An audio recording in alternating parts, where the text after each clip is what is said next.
Hi, welcome to Chapter 2 on Erikson's Psychosocial Stages of Development. This is one of my favorite stage theories, I think, and I hope that you'll find it interesting as well.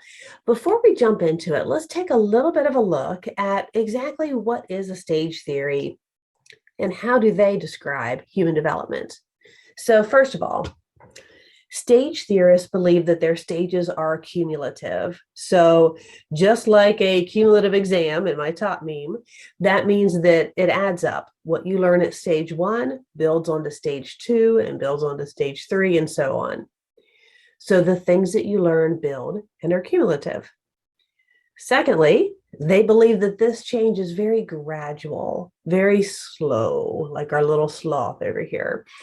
So even though it might look like stair steps in a stage theory, like one day you're in stage 1 and bam, the next day you're in stage 2, in reality, it can take sometimes a year, 3 years, 4 years to switch stages. So it is slow and gradual. Next, these stages, and this is really the key thing, in my opinion, the key thing is the stages represent a qualitative shift in the individual. Now, what do I mean by a qualitative shift or a qualitative difference? I'm going to try and show you a couple of examples to help make this point. So first of all, over here on the far side, you'll see what I mean by quantity. Quantity just means a difference in number. That graph on the very far left shows self-esteem over time. And basically, the way your self-esteem changes over time is by quantity. It's either high or it's low or it's somewhere in between. So you just go up or down on a scale. The chart that's right beside me is Erikson's theory.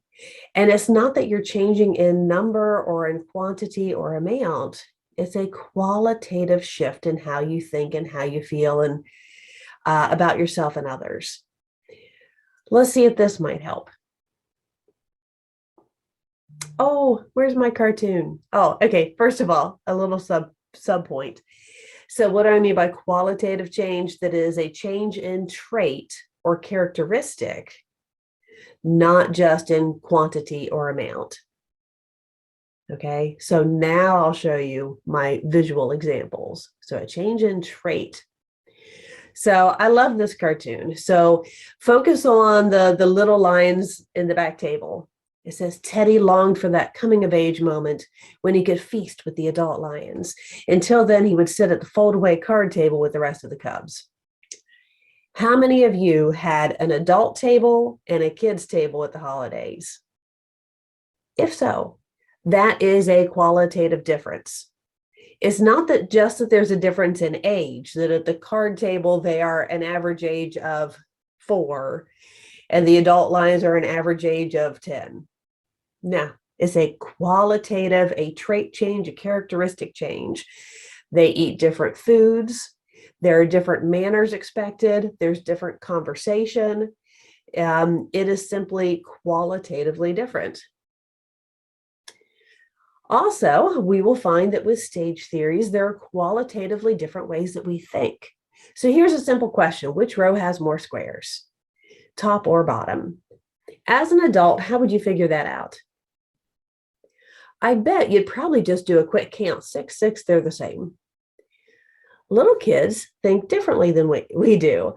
They may not automatically count them out. They might go, oh, well, the top row has more. And if you ask them why, they'll say, well, that top row is taking up this much space and the bottom row is only taking up this much space. They simply think differently than we do. All right, so that's the second point, qualitative difference. And then this last one, we do not skip stages. So no one's going to be so bright or so excellent that they can just skip a stage. We all go through every single stage. And typically, the order doesn't change. So typically, we all go 1, 2, 3, 4. The only difference is you will find sometimes there's a gender difference. In fact, in today's stage theory, there is a gender difference that we will be getting to, which is kind of interesting. So let's plow forward. Erikson's psychosocial stages. So in a nutshell, his stages are trying to describe how our social world affects who we are and impacts our psychological sense of self. So it's a really interesting theory. Now, if you have ever studied Sigmund Freud, perhaps in intro psych, I like to point out Erik Erikson was quite close with Sigmund Freud for a while. In fact, Sigmund Freud considered him like a son or a mentee, and Freud would be the mentor. But they came to a big divide because, as you know, Freud focused a lot on unconscious sexual desires. And Erikson had the nerve, the gall to say, you know what, maybe that's not everything. Maybe there are bigger things to look at. And Freud cut him off and never spoke to him again. And Erikson went off and had a flourishing career with some beautiful ideas about how the people in our lives affect who we are.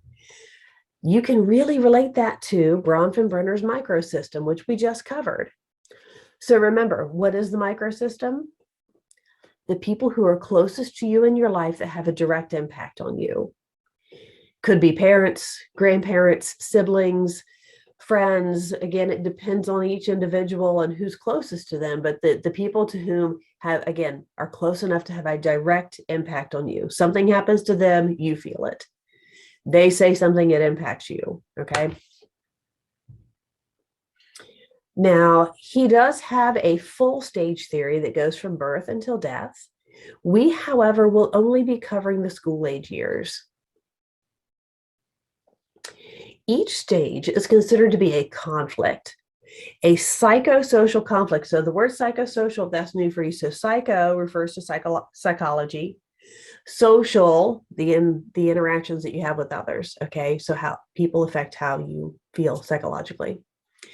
So each stage is a psychosocial conflict that is like a milestone, a fork in the road, shall we say, for your personal development. If you succeed at that conflict, you will develop a healthy personality trait that you will carry with you into the future, because remember, it's cumulative. If you fail at that stage, and believe it or not, a lot of us fail at a lot of these stages. Okay, so if you go through these and you go, ooh, I failed this one, I failed that one, you're not alone.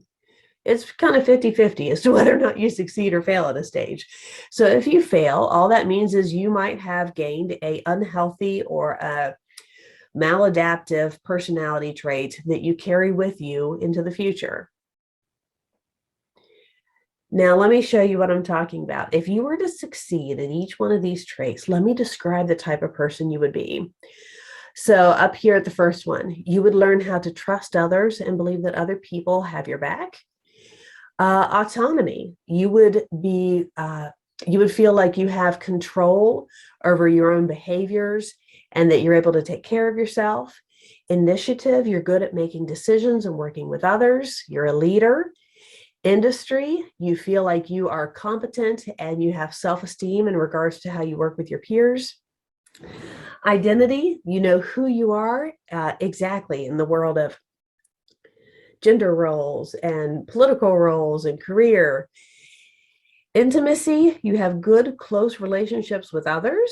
Generativity, which means you feel like you've led a productive life. And I'll scoot over here. Ego integrity, you feel great about the life you've lived. Whew. Now, that would be fantastic, but I'm not sure I've ever met anyone who succeeded at all of those stages. So for those of us, myself included, who have failed a stage or two, always keep in mind you can always resolve those things later in life. That's why we have therapy. That's why we have self-help books. That's why we have meditation. So it's not the end of the world when we fail one. So let's go through these stages. For each one, I'm going to ask you to ponder on a question. So for stage one, it's called trust versus mistrust. The question I want you to ponder on is, what do infants need from their caregivers? Look at this sweet little baby over here. What does this baby need from their caregivers, whomever that might be? Well, they can't feed themselves. They can't dress themselves. Infants are pretty helpless.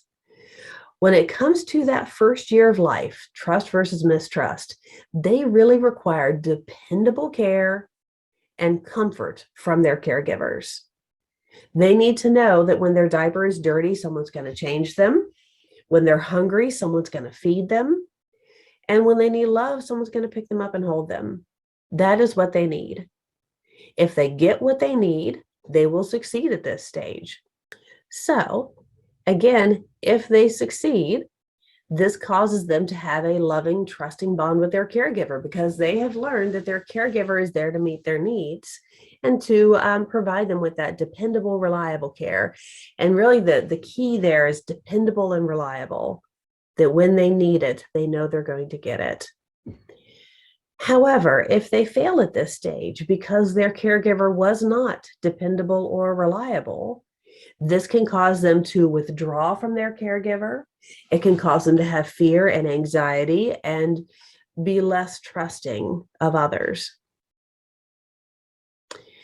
Now, remember I said that these stages are cumulative, right? So what you learn as a baby affects who you are as an adult. So if you fail at stage 1 and you learn mistrust, this is how that might look as an adult. It leads to this feeling, do you feel like the world is a safe place? Or is it unpredictable? Do you feel like other people have your back, or are people out to stab you in the back? And that can show you where some of that mistrust in adult might come from. Whether you are checking your significant other's phone all the time because you're concerned about what they're doing behind your back, or whether you believe in conspiracy theories or whatnot. All right, so stage 2. Stage 2 is called autonomy versus shame and doubt. So here's my question to ponder. Let's picture these little toddlers here. How's a toddler different from an infant? That relates to this idea of what do they need? What does a toddler need from us? How are they different from an infant? Well, my picture kind of gives you a hint. So they're learning how to feed themselves. They're learning how to even hold a spoon. They're learning how to put clothes on. Autonomy versus shame and doubt is really about them trying to figure out if they can do things for themselves or not. So they're trying to master physical skills. And I underline that word physical because it's important. Can I feed myself? Can I go to the potty? Can I put a shirt on? Can I button a shirt? Can I paint something? So can they do physical things with their body for themselves, or are they always going to need someone else to do it for them? So the parental advice here, and this also applies if you're going to be working with very young children in a preschool type setting, we need to allow them to explore their abilities, to try to do things for themselves, and to be encouraging. Now, it can be hard. I completely relate to Steve Carell up here, because there are times that when they're trying to do these things, they are making a huge mess, or they're putting on their shirt backwards or inside out, or their food is everywhere, but you got to kind of grin and bear it because they need to try it. They need to experiment and see what they can and can't do. So yes, this can be a very messy time in development. Just cracked me up. So we need to let them explore their abilities, but we also have to do it while still providing boundaries and scaffolding. If there are no boundaries and scaffolding, then ta-da, you're going to have this all the time. You shouldn't have a child falling asleep with their hand in the jelly jar, or have such little oversight that huge messes like this are happening. Okay. So I'm not saying let them run wild.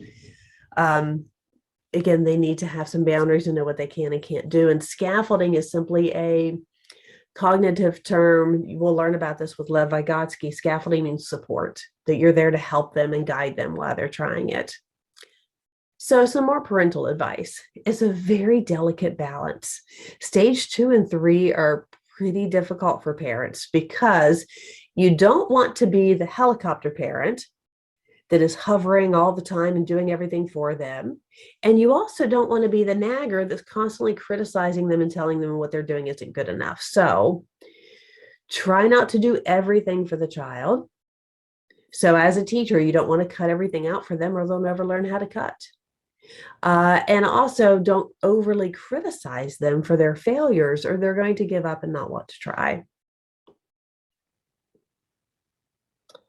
So what is the goal? The goal needs to be that the child learns self-control. They learn how to control their body and do the things with their body that they need to do, like go to the bathroom and brush their teeth and feed themselves, without losing self-esteem.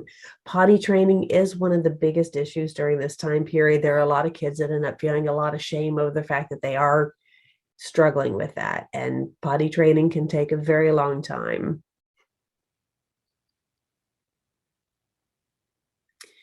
Speaking of potty training, so how do you think a child is going to feel after they master it? Once they really get it down, they can control it, they go to the bathroom when they need to, and they know how to handle that. If you're thinking that they might feel proud or successful or happy, you're right on. Okay, well, how do you think they're going to feel if they struggle? They struggle and struggle and struggle. They fail, they get criticized, they just have difficulty doing it. They're going to have a lot of shame, guilt, doubt, negative feelings, low self-esteem. So you really also need to think about the child during this time period in terms of when is a good time to start this, because you want to start potty training and all these kinds of skills when they're ready, when it's something that they're capable of doing without feeling too much failure. So again, it's a delicate balance. Kind of like in Rugrats, it can, depending upon how parents treat the child while they're going through potty training, that can affect how they feel afterwards, if they feel that shame or that success. All right, so success. So if they have parents that give them enough freedom to explore, but also support them and aren't too critical, they end up having self-control and confidence, which is awesome. They feel good about themselves. They feel like they can take care of themselves. I love this. When mom asks you if you need help pouring your milk, but you got this because you're in autonomy versus shame and doubt. Failure can cause them to end up feeling inadequate. They're just going to feel like they're not good enough. They might feel, again, just like the title of the stage says, shame and doubt. How might that manifest later in life? Well, I gotta admit, I couldn't help but to think of Step Brothers, one of my favorite movies, by the way. But this can be where, again, all this is cumulative. So you can end up having an adult that still doesn't pour their own cereal and milk, that can't find their own job, that has difficulty doing those physical skills for themselves because it's always been done for them, perhaps. And you can fail sometimes not because your parents were overly critical, but because they did everything for you. If your parents constantly dress you, brush your teeth, feed you, tell you what to do all day, you don't learn to make any of those decisions and do any of those things for yourselves. Stage 3, and this will be our last stage for part 1 of this video, initiative versus guilt. So here's my question for you. How is the life of a preschooler up ahead different from a toddler? We saw the toddlers trying to master physical things. Can I brush my teeth? Can I get the SpaghettiOs in my mouth, or whatever it might be? How's a toddler different? Maybe my picture gives you a hint because there's 2 of them and they're working together. Toddlers are different because they're a bit more sociable. So they're learning how to navigate their social world. How do I learn to cooperate with others? How do I play with others? How do I take turns? How do I make decisions? That's a little bit more what initiative is. Now, stage 2 and 3 are very similar because it is the child trying to learn to be more independent. Stage 2 is about physical stuff, brushing my teeth and feeding myself. Stage 3 is more about navigating the world with other people. Can I make decisions? Can I say no if it's something I don't want to do? Can I choose what game we play? And although those things might sound minor, the world of play is their world. So again, parents and those of us who are going to be working with them in a preschool setting, we need to learn how to guide them without being, on the one end, overly controlling, and on the other end, overly permissive, where you just let things run wild. So I thought these are funny. So up ahead it says great parenting lies somewhere between don't do that and what the heck. So it's a difficult waters to navigate.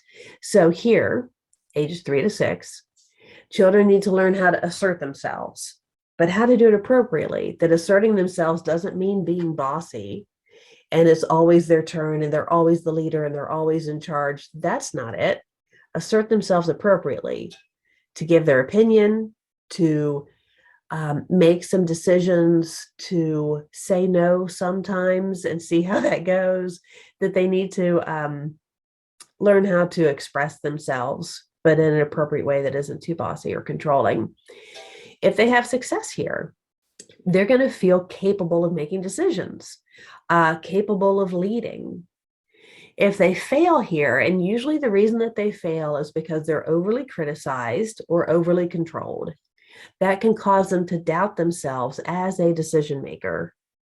That can cause them to end up being kind of a follower, that they don't really step up and give their opinion because they're used to not being able to do that.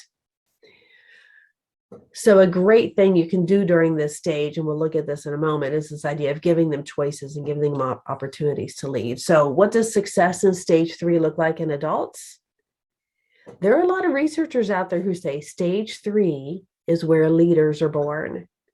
That if you do really well in stage 3, you're more likely to become a leader. What's a leader look like? They're good with people. They're good with making decisions. They're assertive. A lot of things that we see that come from stage 3 in terms of healthy personality traits.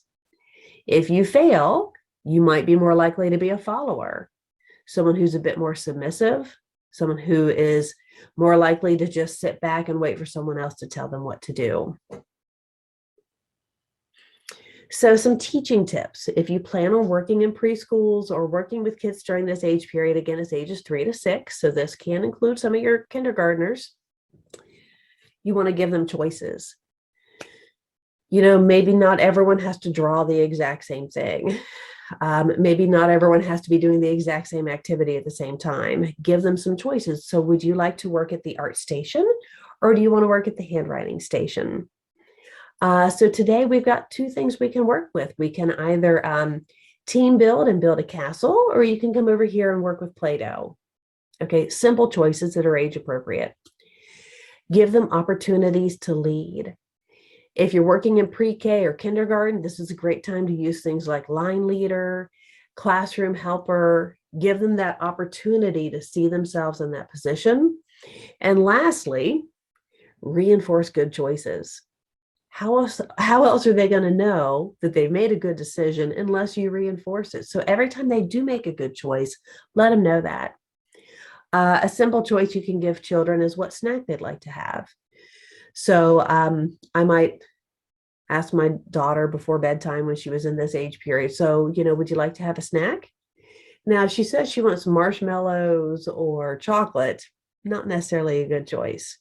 But if she were to say something a bit healthier, like perhaps she wants some applesauce or yogurt, I might want to reinforce that and let her know why that's a good choice, and then she'd be more likely to do it again. All right, so